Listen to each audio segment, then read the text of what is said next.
Hello everyone, my name is Nirmay Basumandari.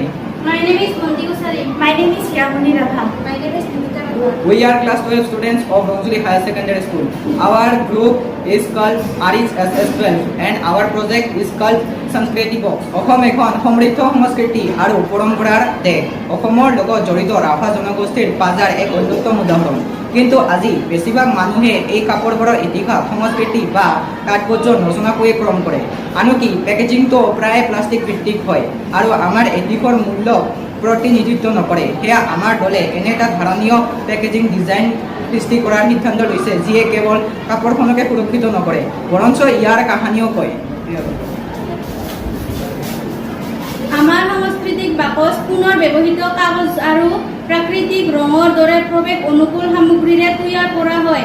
প্ৰতিটো বাকচ সম্প্ৰদায়ৰ ভিত্তিত ডিজাইন কৰা হৈছে য'ত কাপোৰখনৰ উৎপত্তি সাংস্কৃতিক গুৰুত্ব আৰু বোৱাৰ প্ৰক্ৰিয়া দেখুওৱা হয়।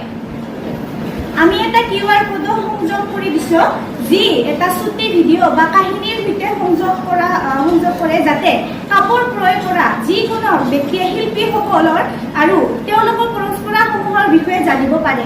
এই মাধ্যমৰ জৰিয়তে আমি তিনি ধৰণৰ ধৰণীয়তা প্ৰচাৰ কৰিছোঁ। সাংস্কৃতিক ধৰণীয় প্ৰৱেশ অনুকূল পেকেজিঙৰ জৰিয়তে আৰু সাংস্কৃতিক ধৰণীয়তা সামাজিক ধৰণীয়তা ইছৰাইল শিল্পীসকলক সম্বোধন কৰাৰ জৰিয়তে ভৱিষ্যতে আমি ইয়াক এক অনলাইন প্লেটফৰ্মৰ ব্যৱহৃত কৰাৰ লক্ষ্য লৈছোঁ য'ত সকলো পৰম্পৰাগত কাপোৰ আৰু তেওঁলোকৰ কাহিনী বিশ্বব্যাপী হৈ হ'ব। চমু কথা আমাৰ প্ৰকল্পত কেৱল পেকেজিঙৰ বিষয়ে নহয় মানৱ সংস্কৃতিৰ সৈতে সংযোগ কৰা পৰিৱেশ সুৰক্ষিত কৰা আৰু আমাৰ পৰম্পৰা বোৱা কাপোৰক সন্মান জনোৱাৰ বিষয়ে ধন্যবাদ।